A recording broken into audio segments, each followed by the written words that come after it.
What's going on, Colts Nation? Welcome back to another Bring the Juice Colts podcast live stream.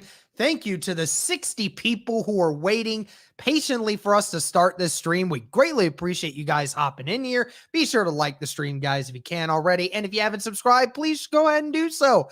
But Cody, the day has come, where the Colts have had to drop a bunch of different players today. The cuts had to be made in order for the team to finally get down to its final 53-man roster.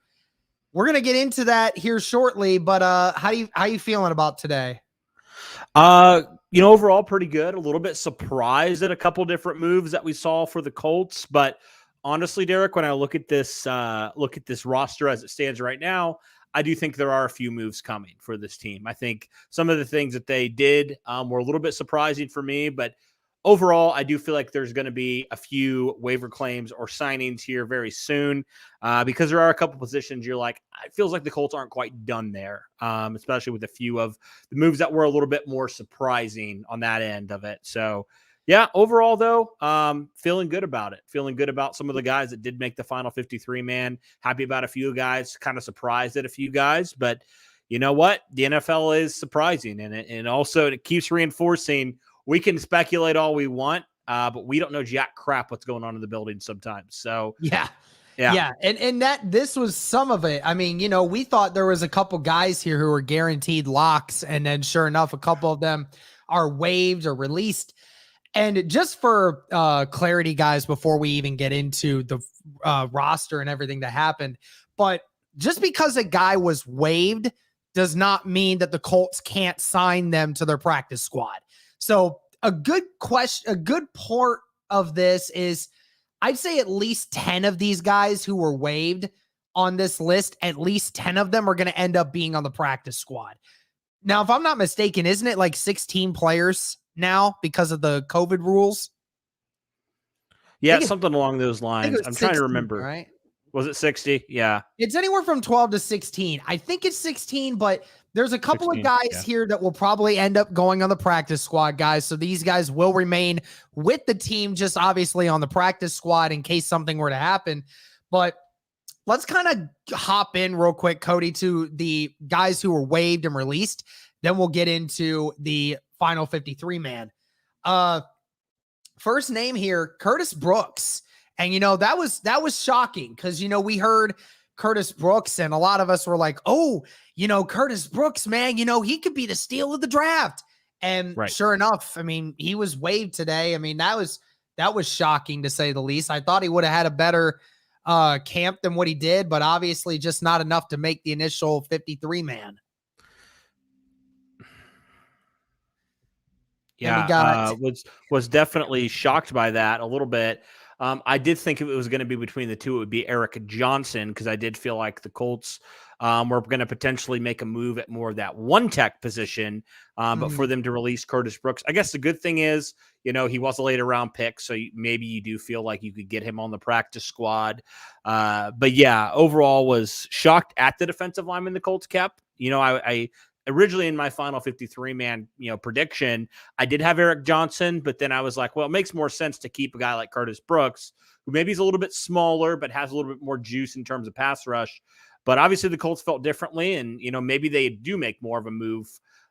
They still do make a move, at the one tech. I'm not entirely sure because there are a couple names out there. Yeah. But yeah, that definitely was a little bit of a surprising move, to say the least.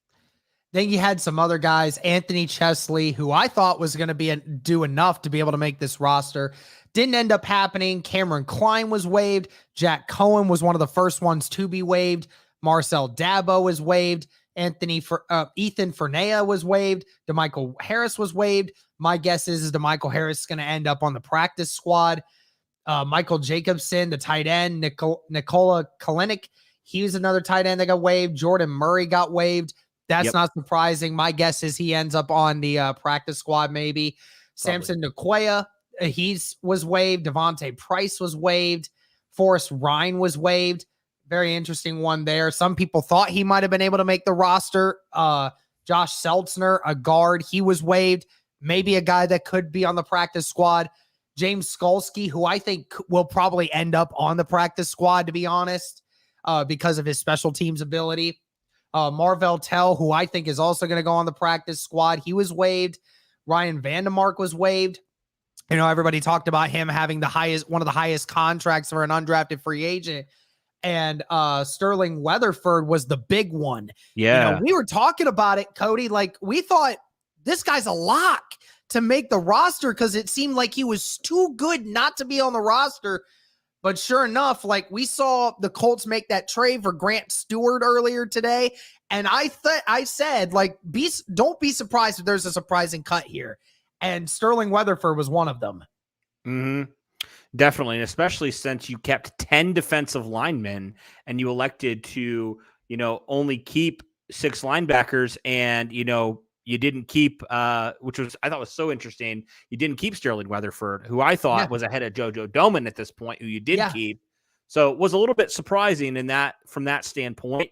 You know, you got to mention also, if you're talking about linebacker, Shaquille Leonard is off of the PUP, so he can begin practicing. Yep. That is huge news, man. Huge news for this team. Now, doesn't necessarily mean he's going to be, you know, ready to play week 1, because he probably still needs a couple weeks of practice. I would say probably 2 weeks minimum.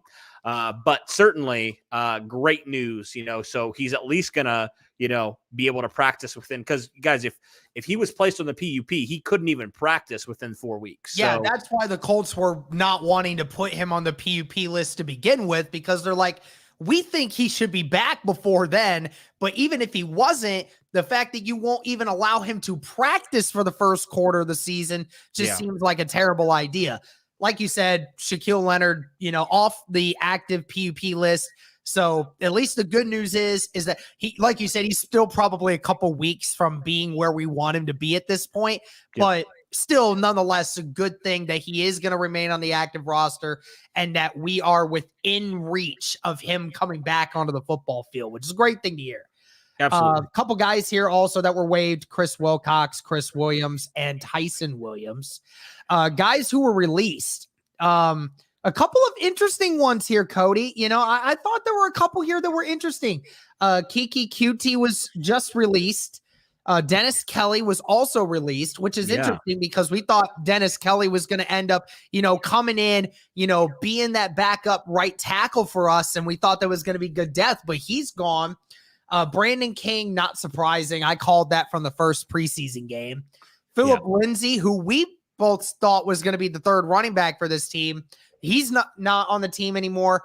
RJ McIntosh, who is one of the premier backup defensive tackles for this team, and Will Redmond. So couple of, I mean, obviously when you look at it, not a ton of surprises, but it is kind of shocking to see, you know, QT cut, Lindsay cut, and Kelly cut as well. I think I was most surprised by Lindsay just because of what you saw, and I thought he was a lock. Like, I mean, and it wasn't just me. Like, I heard everybody saying Philip Lindsay's an RB3 lock, like, at this point. But I think basically from what I heard, what hurt him was his inability to play special teams. That was kind of the big thing. And you know, he still is eligible actually to be on the practice squad. So like, I could see that being a scenario, you know, where the Colts that will definitely be a scenario, but will not take long for him to probably sign with another team somewhere. Right. Hopefully they're able to sneak him on there. I would love for that to happen. And then, you know, if the worst comes to the worst and something happens to Jonathan Taylor for, you know, an extended period of time, then you have a back who played in this system a little bit, who knows this system that you could bring up. So yeah, I was certainly surprised by that. I think Dennis Kelly, that indicates to me, Derek, the Colts aren't done at offensive line. You know, I think they're going to probably try to find another swing tackle because they kept none of those backup tackles, right? They didn't keep Vandemark. They didn't keep Murray. They didn't keep Dennis Kelly. So I do feel like they are probably going to look to get an offensive lineman at tackle, maybe a guy that can play a little bit of both, you know? So yeah, I don't think they're done. It'll be interesting. Yeah. It'll be very interesting to say the least. So let's go to the actual initial 53-man roster now. Let's talk about it, and let's start with the quarterbacks. The Colts have kept 3 quarterbacks on the roster. A lot of people thinking that was not a great idea, but the Colts made it the point that Sam Ehlinger did enough in this preseason to warrant him staying on the roster. What do you think of the Colts keeping 3 quarterbacks here? Not surprised at all. That's what we all expected after Ellinger's stellar preseason. Yeah, I mean, like basically what Frank Reich said yesterday, right? He's like, traditionally you don't keep three quarterbacks on your roster, but Sam Ellinger has earned it, right? And I never felt like Nick Foles, as much as there's debate around there, I never felt like he was going to get cut. I just, with how much the Colts have talked about him, with how much they've stuck by him, I felt like, the most likely scenario was three quarterbacks. So not really, this was honestly probably out of all the positions, Derek, the least surprising that the Colts kept three quarterbacks. Yeah, I mean, you said it. Ellinger just did so much. It just made sense that he would make it. Yep. Prior use of resources, I don't know. That seems a lot, but I don't think it's out of the ordinary for teams to keep three quarterbacks. So, of course, Ellinger did enough to do it. So, here we go. The first level of somewhat controversy here for the running backs. Keep three running backs. That's Jonathan Taylor, Nyheim Hines, and you kept Deion Jackson. So, yeah, we said it all this time, Cody. We're trying to figure out who the third running back is. And, of course, with the reason it being Deion Jackson, which we all assume, is because Deion Jackson is able to play special teams. And that was primarily the reason why Deion Jackson remained on this team. Certainly hope, like you said, that the Colts can keep one or two running backs on the practice squad. So in case if something were to potentially happen to a guy like Nyheim Hines or Jonathan Taylor, then you feel a little bit more comfortable, because I don't know how I'd feel about Deion Jackson taking the snaps. But nevertheless, Deion Jackson can play a couple different spots on special teams, and that's what secured his position here. Yeah. I wanted to transition, unless you're done with running back here, to we can go on. Okay, so last year the Colts had no undrafted free agents make the final 53-man, right? They had four this year. They had four guys. They had safety Trevor Denbow, a linebacker JoJo Domann, cornerback Dallas Flowers, we all know my guy, and then Wesley French, the center as well, which I think is just so interesting. There's a lot of talent, and a lot of people said this was like the Colts had one of the better undrafted free agent classes this year, and it's starting to show. A couple of these guys really showing out, and honestly could have been more, really could have been a lot more. Could have been Sterling Weatherford, could have been so many other guys as well. So definitely showing this great undrafted class the Colts have. Really excited for this group and just what these guys are going to bring. And I think Dallas Flowers, we mentioned in the last preseason game, obviously his ability at corner, but also his ability on special teams, I think maybe put him over a guy like Anthony Chesley, which I think is totally fine with me. I think he, the ceiling's a lot higher with a guy like Dallas Flowers. So, was encouraged that he was able to make the roster. Yep, and we'll talk about him shortly once we get to the defense and a bunch of these other guys as well. Going into the wide receivers, the Colts did in fact keep 6 wide receivers, and of course, guys, like I said before, this is subject to change. So, the odds of Patman and or Strawn remaining on the roster may not be a thing here in like 24, 48, 72 hours. It could be completely different. The Colts may see a wide receiver on the free agent board that, they want to bring in. And we could probably name a couple, but just for the guys who are on the current roster as it is, Paris Campbell, Ashton Doolin, Alec Pierce, Michael Pittman, Desmond Patman, and Mike Strawn did in fact make the final 53-man roster. I mean, it's pretty awesome here, Cody, that we got to see Patman and Strawn both make it this time. Both have shown some really good stuff in the preseason. Ultimate question is, do they hang on? Right. That's my question too. I do think you need to just keep an eye on wide receiver. I'll just say that because there are a couple guys that are either on the trade market or are released at this point that I think would make sense for the Colts. I think most notably Tyler Johnson, which was a surprise cut for Tampa Bay. He's my number one guy. I want the Colts to target at wide receiver right now. I really hope they consider him because I think he's a good player. Just kind of got stuck in the depth chart. I think he was wide receiver 5 for Tampa. So I think he'd be a solid number 5 for Indianapolis as well. And Carite, just wanted to say in your comment, Weatherford was not released. He was waived. There are differences. When you're released, you are no longer on the team. When you're waived, that means that they can still sign you to the practice squad right away if they choose to. But them being released, it's a completely different story. But continue, Cody. Yeah, no, I was just going to say explaining kind of the difference. But yeah, that makes total sense. Yep. Just for people who weren't necessarily 100% like, Just for what random is it? stuff, Bills are placing cornerback Tre'Davious White on the PUP list. Yeah. So says he's still recovering from his torn ACL. Um, so yeah, I mean, it'll be very interesting to see who those guys keep up with.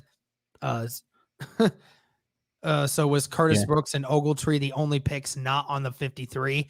Yeah, I think so. I think both the 6th-round picks were the only ones that didn't, in fact, make the roster, but only because I think Ogletree didn't make it just simply due to the fact that he was injured. I mean, if he didn't get injured, I think Ogletree would have ended up on this roster with 4 tight ends. And, we go into this tight end group here, Cody, and no surprise here, Molly Cox, Kylan Grants, and Jelani Woods. But with that being said, with the Ogletree news, does this open the idea of the Colts, maybe going and potentially getting another tight end? I'm not saying it's out of the question at all. I really could see a scenario where they do. I know, and we'll see what happens with OJ Howard. He was a name that I know a lot of fans wanted and were like, Colts should kick the tires on him. I think the Bills just have a really good tight end room right now. I believe he's on the Bills, if I'm not mistaken. Oh yeah, he was on the Bills and then got released. Yeah, I know. Just the physical talent is just like, I mean, it's worth a shot. It is an option. Yeah, it definitely. Maybe going to re-sign him.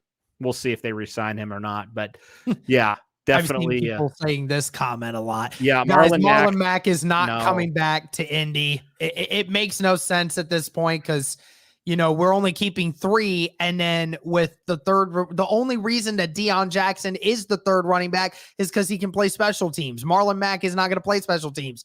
Marlon Mack was the 3rd running back the last year. You know what happened? He ended up not playing at all. He was a healthy scratch. So, I see some people definitely saying OJ Howard could be in the realm of possibility. And then the Colts only kept 8 offensive linemen here, Cody, which is very strange. Didn't they keep like 10 last year? Like I thought they were. Yeah, I thought they had some insane depth at offensive line last year, but outside of your top 5 with Ryan Kelly, Quentin Nelson, Matt Pryor, Braden Smith, and Danny Pinter, you kept Bernard Ryman, Wesley French, and Will Fries. So like you said before, Wesley French, the undrafted free agent, making the roster. He's done enough to be able to maintain some kind of center role there, which is nice. But at the end of the day, which is why I think they're going to keep I think they're going to add somebody. I think it's impending. I really do. I think they're going to keep 9. It makes a lot of sense for me. Chris Ballard's always kind of wanted to beef up the trenches, especially with the overabundance right now at defensive line. Right. Yeah. And I think that's what I would definitely say is I think the Colts would be inclined to add one more offensive lineman that they can find that's good and then cut one of these defensive linemen that I think that they can get away from. And I think the first person that I'm cutting of that defensive line group is going to be Byron Cowart. Yeah. I'm surprised he even made this roster to begin with, but let's go into the defensive linemen, shall we? Yeah. You have DeForest Buckner, you had Yannick Ngakoue, Kwity Paye, and Grover Stewart. And then you look at the guys who did make it. That's Ben Banigou, Byron Cowart, Eric Johnson II, Tyquan Lewis, Ifeadi Odenigbo, Dio Dangbo. And so that was pretty interesting. Like you said, that they kept 10. I think Byron Cowart would be the first guy out. But at the end of the day, I mean, I'm impressed that Ben Banigou made his way in here. Yeah, I mean, my question was, I thought he played well in the final preseason game. I was like, is it too little too late for Banigou? And, time will tell. He's still, even though these are final 53, man, a lot is subject to change within the next 24 to 48 hours, I feel like, and even leading up to the regular season, So as it stands right now, glad to see him make it. We'll see if he lasts through, some of these signings the Colts have because – you kind of think about it, if Eddie's also on the roster, I think I have him right now ahead of Banigou. Kind of what's the role there? It's very interesting. I don't really know how that's going to play out. Who is going to, round this out whenever the Colts inevitably, I think they're probably going to make a move at defensive line too, and the interior. I really feel like that's a move. Hold on one second. Ty Bob for the $5 super chat. Thank you. Thank you. Of course, that's funny. Who has the most sacks this year? You want to take a guess on that? Most sacks? I'll go Yannick. Either Yannick or it's going to be DeForest. It's one of those two. I'll probably go Yannick just because he's a defensive end. But Ty Bob, thank you for the $5 super chat. Thank you. I appreciate that. Thank you. We talked about, Taylor Stallworth, who was also released from the Chiefs this morning. And you saw, like, people were talking about it, and Talon Oof with the $1 super sticker. Thank you very much for that. Greatly appreciated.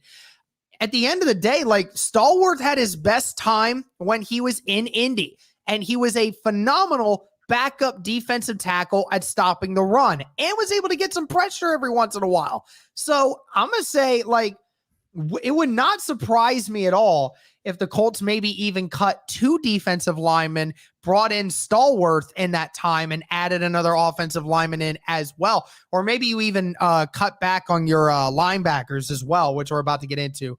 But what would you think of Stallworth coming back? I know you and I talked about it before, and I think you and I are all for it. Absolutely. Yeah, you need another backup one tech, I think, at this point. I personally don't feel like, as good as Eric Johnson could be, I don't think he's quite ready to be that backup one tech quite yet. So, yes, I think right now I would rather have a proven guy in there that can play and has familiarity with this team.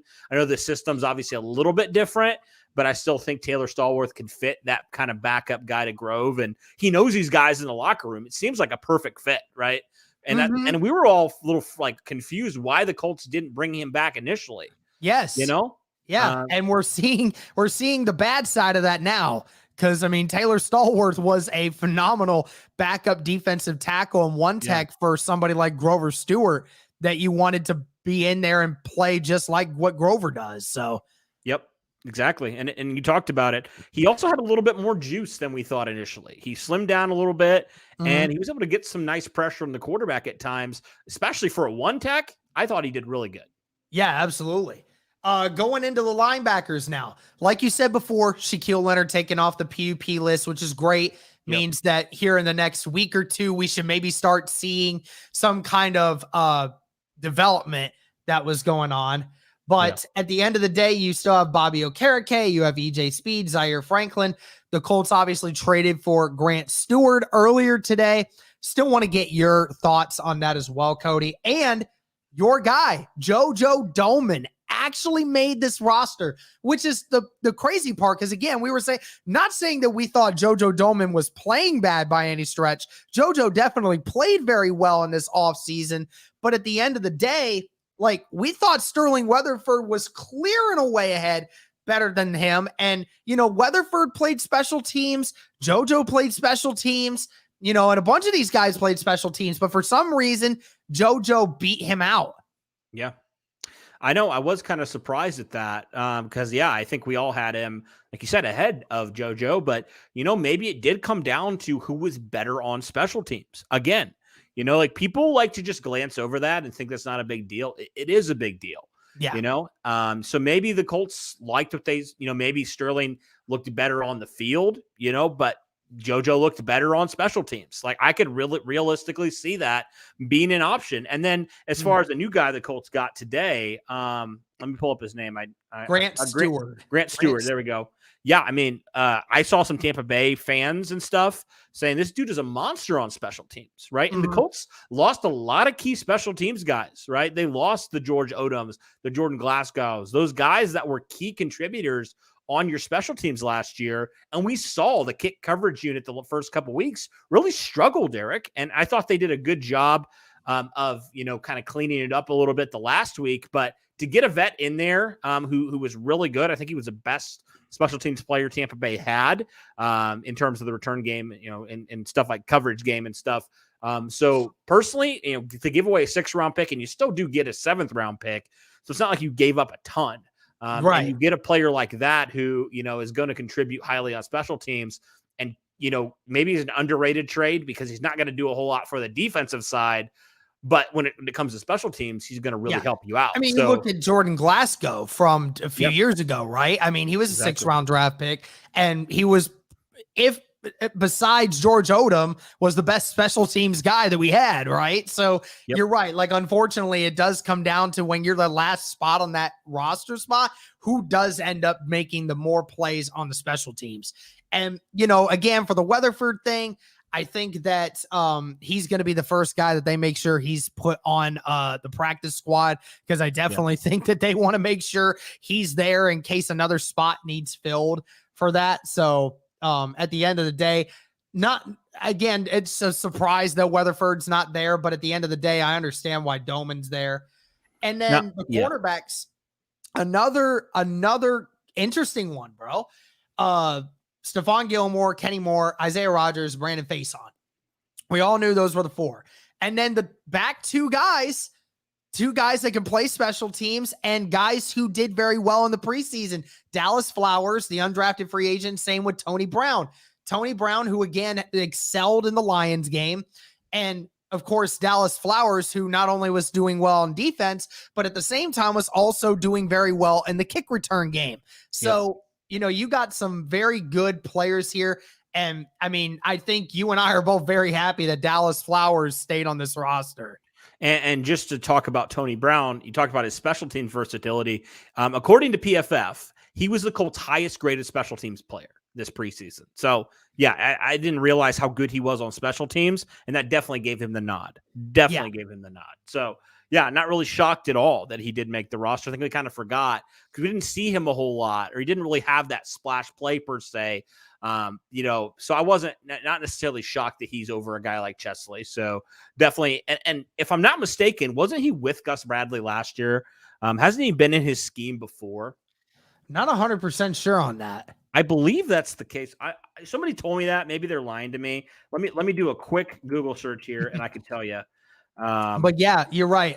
When it came to Dallas Flowers, was the highest graded special teamer, had an interception and a tackle for a loss while playing in both in the slot and the out wide position at cornerback. Yeah. Okay. So, he had a bunch of different things. So he wasn't on the active roster, but he did spend time in 2021 on the practice squad of the Raiders. So that's what people were saying. So what does it mean that Marcel Dabo is waived? He's a protected practice team spot, right? Yes. When you're waived, that means the Colts have the option to put you on the practice squad. So that's what they're going to probably do for the majority of the guys that they waived. I mean, we can definitely name quite a few guys that will probably get there. I mean, Curtis Brooks and Chesley definitely will be some, DeMichael Harris, and obviously Skalski, Weatherford, Tell, Wilcox, and some other guys will definitely get put on there. So Don't be surprised if some of those guys do end up coming back onto the roster at some point when injuries start happening. But yeah, man, I mean, so happy for Dallas Flowers to make it on here, man, because he was having so much he got so much attention just from week 1 against Buffalo, and you were hoping that he could continue to do what he was doing. And I mean, he did it, man. I'm happy for it. Yeah, absolutely. Were you shocked at all that the Colts kept Trevor Denbow at all? No, I'm not entirely surprised by it. I mean, he again is a special teams guy, huge special teams guy. That's another reason why he's on this roster, because again, the guy who made the most tackles, he led the NFL with 5 special teams tackles during the preseason. So he led the Colts with the 53 special team snaps too. So, he was involved in every single special team snap that we had. So not surprised, but now that we're talking about the safeties, let's go into the safeties. Yep. Julian Blackmon, Rodney McLeod, no surprises there. Nick Cross, and then you have Trevor Denbow, and then you also had Ronnie Thomas II also making his way on here. Cody, we talked about Rodney Thomas maybe being a corner at times, but it seems as though he's found his niche here at the safety position where the Colts really needed him. Mm-hmm. Yeah, definitely that single high, that free safety kind of seems like a good role for him, that athletic guy. I believe he's out of Stanford, if I'm not mistaken. It was Yale. Other Ivy League school. Yeah, I couldn't remember for some reason. I was going to say Stanford. I don't know. It's why. All right. Stanford, Yale, they're both places where kids go and get smart. Yeah, he's a smart guy. So, but yeah, athletically gifted. Was really intrigued by his last game playing free safety. I thought he played well when he was given the opportunity at free safety. So, yeah, man, I'm really excited for a guy like Ronnie Thomas. And it seems like the Colts now have some guys who, we had a little concern at special teams, but now they have some guys who can play special teams and looked good in the preseason. And now they add, obviously another really good special teams player. So I feel a lot better about special teams than I did even a week ago, and really excited moving forward for that unit as well. And, initially, when I made the final 53-man roster predictions, I probably needed to factor in a little bit more special teams than I probably did. So all that to say, I'm I'll definitely be better next time when it comes to the final 53-man. But yeah. I mean, it made sense, because we didn't have to think about that the previous one, right? Because you always thought of Ashton Doolan, George Odom, Glasgow, like those kinds of guys, like they were on the roster the previous year. So it's like we didn't have to think about the special teams aspect of it because those guys were already on the roster, right? So we had to think differently than what we had in previous years because these guys needed to make the roster because of the special teams need, like you said. And also you lost Matt Adams, who was also, again, another special teams ace for you. Yeah. So specialists, no surprise here. Rodrigo Blankenship at kicker, Matt Hawk at punter, and Luke Rhodes, your long snapper. No surprises there. Overall, Cody, I mean, not a ton of surprises, but, seeing Deion Jackson make it, and then, the Colts keeping only 8 offensive linemen and 10 defensive linemen, we definitely think that there will be some movement on those two fronts here in the next few days. And then, of course, a couple of undrafted free agents marking their territory on the defensive side of the ball. Absolutely. Yeah. Very subject to change, like you mentioned. But yeah, I mean, I definitely had a few surprises, but overall kind of what we thought when it came to a few different positions, a few guys that probably right now they're initially on the roster, probably won't be in a couple days. So, but congratulations to all the guys who did make the team. Like Ryan said, just want to give a special congrats to all of them. You guys certainly earned it. And we are excited, whether or not you are on the team long-term, we are excited for you right now in the immediate. So yeah, really looking forward to seeing what these guys can bring, man. And, definitely was surprised in some ways. I'll say that. Yep. Yeah, absolutely. And definitely we'll look to see who ends up on the practice squad as well. That decision's definitely going to be happening very shortly. Hey, man, listen, hey, thank you for grabbing the BTJ shirt. Greatly appreciate it.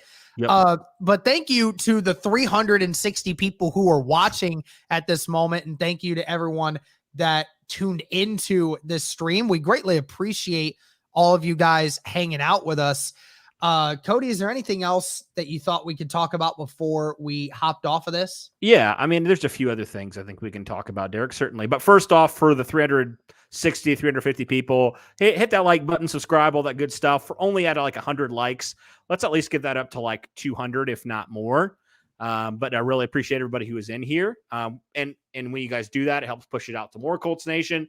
We can have more conversation points and stuff like that. We're going to reach out to just NFL fans in general. But yeah, I wanted to kind of get your thoughts, Derek, on some potential guys who have gotten cut that you would be interested in for the Colts to potentially pursue and look into. You already know a couple of my names. I want a couple of names from you. Well, I mean, I definitely was, when you and I have been talking throughout the day, I definitely had some of the same guys that you were talking about specifically. I know that when we were talking about Taylor Stallworth, we've seen the clear need for a backup defensive lineman, especially one that can help stop the run. Taylor Stallworth fits that need. And then when we're talking about wide receiver in that respect, then Tyler Johnson was another name that I know for sure that you said. I was agreeing with Rashad from Blue Stable when they were talking about Darius Slayton, maybe even being an option in there as well. As far as offensive lineman goes, I don't know if there were any like surprise ones. I know you had talked about the idea of Alex Leatherwood to be one of those guys that you could think of. But let me just throw something out here, Cody, just for speculation and for anyone that actually cares about Alex Leatherwood. Okay. I know you said you would be interested, but I wanted to tell you this. So I wanted to put this into perspective. The Raiders are about to pay Alex Leatherwood almost $15 million this year, and he's not playing for them. Right. That is how much the Raiders wanted to get rid of him, because they would rather have him off the roster than and pay him over $10 million and not play with them. Like, that is a total shot thrown at Alex Leatherwood and how that looks. Look, I don't doubt that he could definitely be in a better situation somewhere. I'll be completely honest. He was drafted too high. He was not drafted into a situation where he should have been. And that's, not entirely his fault. He was getting paid a lot of money for a situation where he shouldn't have been in, basically.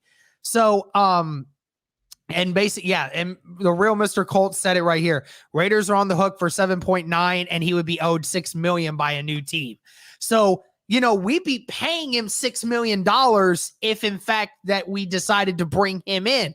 So you talked about somebody that could play both tackle and guard, right? Well, Leatherwood definitely has played at both positions. Now, I definitely think he would be more of a guard than a tackle, because I think guard would be a little bit easier for him.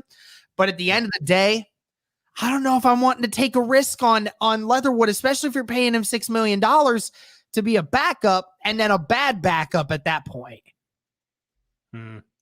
Yeah, I get that. And maybe he clears waivers, and then maybe you could sign him to something. That might be more likely, but will he clear waivers? I don't know. But if he does that, I don't think you'd owe him anything then, right? If he does. Right. So maybe that could be a scenario as well. I do think you need to add somebody. I mean, for me, it would just be like, if I didn't realize that you would have to pay him that. Okay. So I would not want to do that, obviously, but like, if you were to wait and if he became available, I mean, I know I get it. He was way overdrafted, but he's still talented, right? He still has some talent.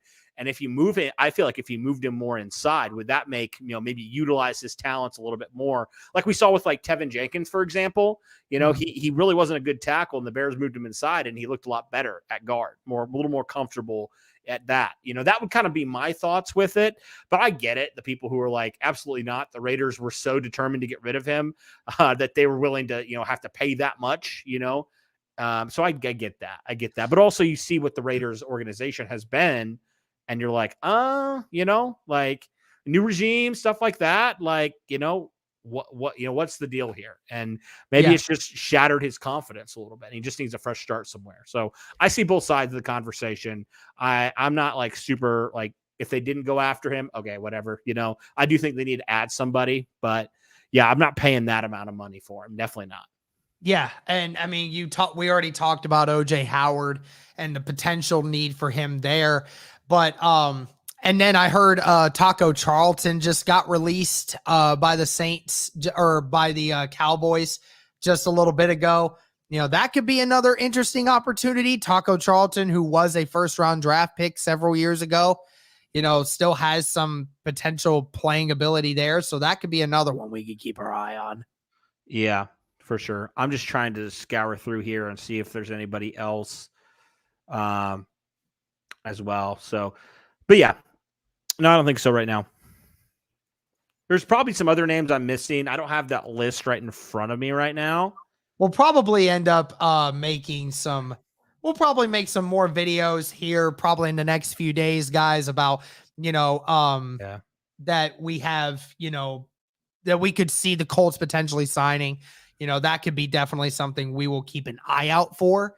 And we'll probably end up making a video on that here in the next day or two as well, because that's something that we could do.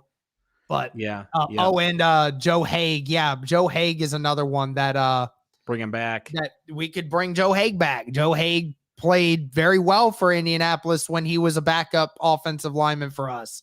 So, that could definitely be something. yeah. There's But so many guys right now. I'd have to yep. sit down and We actually will like we write will out sit a list. down, guys, and we'll do some more of this. And we'll keep an eye out for it.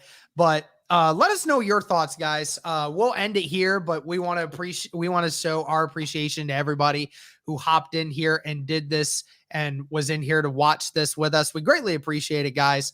Thank you so much for all the support on the content, and keep an eye out. We will definitely be having more talks about, you know, the guys that we waived, the guys that we released, the guys that are on the roster, guys that could be on the roster. We'll have more information on that. Thank you so much for tuning in, though. And as always, guys, go Colts.